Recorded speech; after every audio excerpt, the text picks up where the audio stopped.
বড়ো জাতি গঠন প্ৰক্ৰিয়াত মুখ্য ভূমিকা গ্ৰহণ কৰা বড়ো সাহিত্য সভাৰ ৬৬ সংখ্যক ওদালগুৰি অধিৱেশনৰ কিছু দৃশ্য মোৰ কেমেৰা সহযোগীয়ে দেখুৱাব আৰু এয়া হৈছে দৈমালু পথাৰ এক উদুলি মুদুলি পৰিৱেশ প্ৰায় ৫০০ বিঘা মাটি সামৰি এইদৰে আচলতে গ্ৰন্থমেলাৰ পৰা আৰম্ভ কৰি এক্সিবিশ্যনলৈকে বিভিন্ন কাৰ্যসূচীৰে ৯, ১০, ১১, ১২ জানুৱাৰীত অনুষ্ঠিত হ'ব দৈমালু পথাৰত বড়ো সাহিত্য সভাৰ অধিৱেশন আৰু তাৰ কিছু পৰিৱেশ মোৰ কেমেৰা সহযোগীয়ে দেখুৱাই আছে প্ৰায় ৫০০ বিঘা মাটি সামৰি এইদৰে আচলতে বিভিন্ন কাৰ্যসূচীৰে ৪ দিনীয়া বৰ্ণিল কাৰ্যসূচীৰে এই অনুষ্ঠানটি আৰম্ভ হ'ব আৰু য'ত নেকি উপস্থিত থাকিব অসমৰ মাননীয় মুখ্যমন্ত্ৰীকে আৰম্ভ কৰি মেঘালয়ৰ মুখ্যমন্ত্ৰীকে আৰম্ভ কৰি বহু কেইজন কেবিনেট মিনিষ্টাৰৰ পৰা আৰম্ভ কৰি বহু গণ্যমান্য ব্যক্তিসকল উপস্থিত থাকিব বহু সাহিত্যিক উপস্থিত থাকিব বহু গ্ৰন্থৰ বিপণী ইয়াত উপলব্ধ হ'ব এক্সিবিশ্যনৰ পৰা আৰম্ভ কৰি বৰ্ণিল কাৰ্যসূচীৰে উদযাপন কৰিবলৈ প্ৰস্তুতি চলোৱা হৈছে প্ৰায় ৪ দিনীয়া কাৰ্যসূচীৰে মোৰ লগত উদযাপন সমিতিৰ যিগৰাকী অভ্যৰ্থনা সমিতিৰ যিগৰাকী সম্পাদক আছে তেওঁৰ পৰা মই পুনে পুনে জানিবলৈ চেষ্টা কৰিম প্ৰস্তুতি কেনেকুৱা যিহেতু মাজত মাত্ৰ কেইটামান দিন বাকী আছে ৯ তাৰিখৰ পৰা এক উদুলি মুদুলি পৰিৱেশ হ'ব দৈমালু পথাৰ মোৰ লগত সম্পাদকগৰাকী আছে কি ক'ব এক উদুলি মুদুলি পৰিৱেশ কেনেকুৱা অনুভৱ হয় নমস্কাৰ খুবেই ভাল লাগিছে আমি ডিমাকুছিত এই দৈমনগৰত বড়ো সাহিত্য সভাৰ ৬৬তম বাৰ্ষিক অধিৱেশন উদযাপন কৰিবলৈ পায় আৰু যেহেতু আমাৰ হাতত বেছি দিনো নাই আমাৰ কাম তুংগত ৰূপে কাম চলাই আছে আৰু কৰি আছে আমি সাজু হৈছোঁ যিসকল প্ৰতিনিধি আহিব আলহী আহিব আদৰিবলৈ তেওঁলোকক ইয়াত মানে আমি যি অধিৱেশনত যি এটা পৰিৱেশ হ'ব লাগিছিল এতিয়া পৰিৱেশটো আহিছে গতিকে সঁচাকৈ আনন্দিত হৈছোঁ আমি যেহেতু ওদালগুৰিবাসীৰ বাবে সৌভাগ্যৰ কথা ইয়াত কিমান মানুহে অংশগ্ৰহণ কৰিব বা কিমান ৰাইজৰ সমাগম হ'ব বুলি অনুমান কৰিছে আমি অন্য বাৰ্ষিক অধিৱেশনত বড়ো সাহিত্য সভাৰ বিগত বছৰবিলাকত দেখিছোঁ মানে বহু হাজাৰ হাজাৰ মানুহে সমাগম হয় বড়ো সাহিত্য সভাত কাৰণ সেই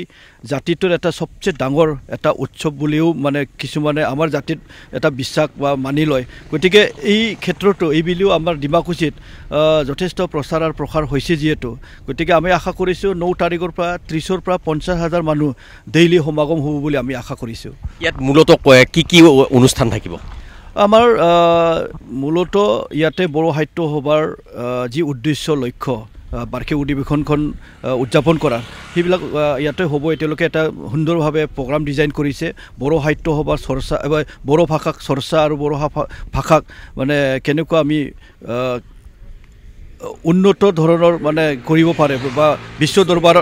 দৰবাৰত কেনেকৈ লৈ যাব পাৰে সেইটো বিষয় লৈ তেওঁলোকে চৰ্চা কৰিব লগতে বহুকেইখন কিতাপ গ্ৰন্থ ইয়াত উন্মোচন কৰিব তাৰ বাদেও বহুকেইটা ছেমিনাৰ ইয়াতে লৈছে আৰু এটা কথা আপোনালোকক জনাবলৈ ভাল পাইছোঁ যিসকল মানে বড়ো জনগোষ্ঠীও নহয় যদিও তেওঁলোকে বড়ো মিডিয়ামত পঢ়ি বড়ো ছাবজেক্টত শিক্ষকতা কৰা বা চৰ্চা কৰি থকা ৰাজনীতিকেই হওক বা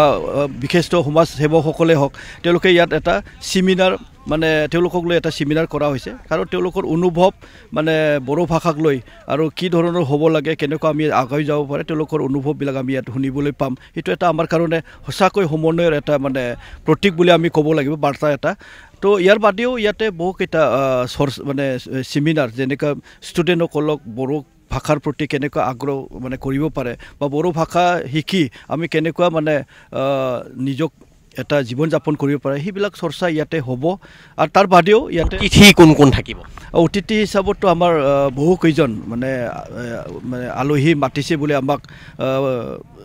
মূল সমিতিয়ে জনাইছে বড়ো সাহিত্য সভাৰ গতিকে ইয়াত আমি দেখিছোঁ ৬ তাৰিখৰ পৰাই এই যিহেতু জানুৱাৰী মাহৰ ৯ তাৰিখত আমাৰ জিলাৰ অধিৱেশনখন হ'ব ১০, ১১, ১২ৰ মূল সমিতি কেন্দ্ৰীয় সমিতিৰ অধিৱেশনখন হ'ব কিন্তু তাৰ লগত সংগতি ৰাখি যিহেতু এটা এক্সিবিশ্যন লোৱা হৈছে সেই এক্সিবিশ্যনখন 6 তাৰিখৰ পৰাই উন্মোচন কৰা হ'ব গতিকে 6 তাৰিখতে আমাৰ কেন্দ্ৰীয় আগতীয়াকৈ 6 তাৰিখতে আমাৰ কেন্দ্ৰীয় মিনিষ্টাৰ ষ্টেট মিনিষ্টাৰ পবিত্ৰ মাৰ্গৰিটা ডাঙৰীয়া তেখেতে উন্মোচন কৰিব গতিকে সেই দিনৰ পৰাই আলহী ইয়াত আহিব আৰু উদলি মুদলি হ'ব বুলি বিশ্বাস অসমৰ মুখ্যমন্ত্ৰী থাকিব অসমৰ মুখ্যমন্ত্ৰী ডক্টৰ হিমন্ত বিশ্ব শৰ্মা ডাঙৰীয়াই আমাৰ 12 তাৰিখৰ মুখ্য অতিথি হিচাপত তেখেতক আমন্ত্ৰণ কৰা হৈছে তেখেতে থাকিব তাৰ বাদেও 11 তাৰিখত কেন্দ্ৰীয় মিনিষ্টাৰ সৰ্বানন্দ সোণোৱাল ডাঙৰীয়া আৰু ধৰ্মেন্দ্ৰ প্ৰধান ডাঙৰীয়াই আহিব বুলি আমাক মূল সমিতিয়ে জনাইছে আৰু তাৰ বাদেও কেইজনমান 11 তাৰিখতে কেইজনমান গভৰ্ণৰ অসমৰ গভৰ্ণৰ স্বনামধন্য গভৰ্ণৰৰ লগতে ৰমেন ডেকা ডাঙৰীয়া আৰু বিষ্ণুদেৱ বাৰ্মা তেখেতসকলেও ইয়াতে উপস্থিত হ'ব বুলি আমাক জনাইছে গতিকে আমি তেওঁলোকক আদৰিবলৈ সাজু হৈ আছোঁ আৰু এটা কথা ক'ব লাগিব যে সাহিত্য চৰ্চাৰ লগতে ইয়াতে যিহেতু মানুহ অভ্যৰ্থনা সমিতি হিচাপে যিসকল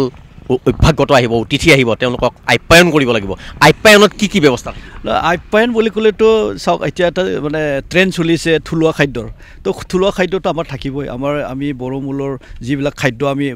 মানে পূৰ্ব যুগৰ পৰা চলি আছে এইবিলাক খাদ্য আমি তেওঁলোকক মানে দিবলৈ চেষ্টা কৰিম সেইটোতো আকৌ ক'বলৈ মানে কিবা নহয় মানে থাকিবই এইটো আৰু গাহৰি থাকিবই তাৰ বাদেও আমি শামুক পুলু পোক এইবিলাক মানে ৰাখিছোঁ আৰু মানে আমি যিখিনি মানে পৰম্পৰাগতভাৱে খাদ্য সম্ভাৰ চলি আহিছে বড়ো মূলতবিলাকৰ কাৰণে সেইটো আমি দিবলৈ চেষ্টা কৰিম কিমান প্ৰতিনিধিক আপোনালোকে আদৰিব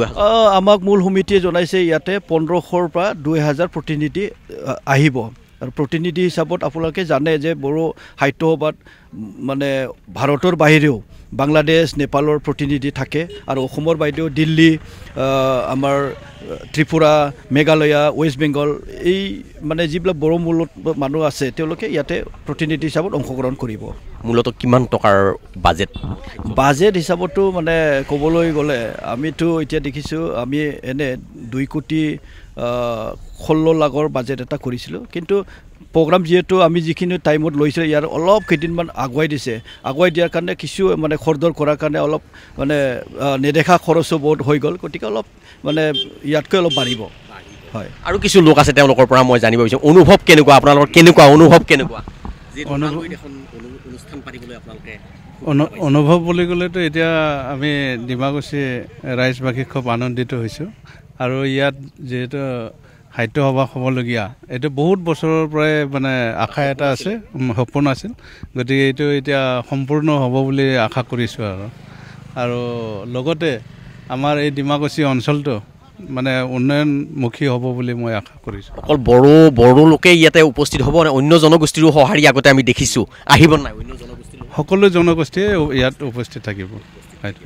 হয় এটা কথা ক'ব লাগিব যে এয়ে হৈছে দৈমালু নগৰ পথাৰ আৰু ইয়াত অকলে বড়ো জনগোষ্ঠী বুলি নহয় আচলতে বড়ো সাহিত্য সভা বুলি ক'লে সকলো জাতি জনগোষ্ঠীয়ে আচলতে ইয়াতে সহায় সহযোগিতা আগবঢ়ায় আৰু ইয়াতে বিশেষকৈ ভাৰতৰ বাহিৰৰ নেপাল বাংলাদেশৰ পৰা প্ৰতিনিধিয়ে ইয়াতে অংশগ্ৰহণ কৰিব এক আদৰণি সমিতিৰ এক বিখ্যাত তোৰণৰ পৰা আৰম্ভ কৰি প্ৰায় 500 বিঘা মাটিতকৈ অধিক মাটি সামৰি এইদৰে আচলতে দৈমালু পথাৰত বড়ো সাহিত্য সভাৰ প্ৰস্তুতি চলোৱা পৰিলক্ষিত হৈছে এই 4 দিনীয়া কাৰ্যসূচীৰ লগতে ইয়াত 6 তাৰিখৰ পৰা ইয়াত যিহেতু প্ৰদৰ্শনী অনুষ্ঠানটো ইয়াতে আৰম্ভণি হ'ব আৰু ইয়াতে সেই পবিত্ৰ মাৰ্ঘেৰিটা সেইটো উদ্বোধন কৰিব আৰু এটা কথা ক'ব লাগিব যে এইদৰেই আচলতে দৈমালু পথাৰত বড়ো সাহিত্য সভাৰ প্ৰস্তুতি তীব্ৰতৰ হোৱা পৰিলক্ষিত হৈছে আপুনি বিচৰা বাতৰি পাব কেৱল নিউজ 18 এপত নিউজ 18 এপ ডাউনলোড কৰিবলৈ স্ক্যান কৰক এই QR কোড গুগল প্লে ষ্টৰতো পাব এই নিউজ 18 এপ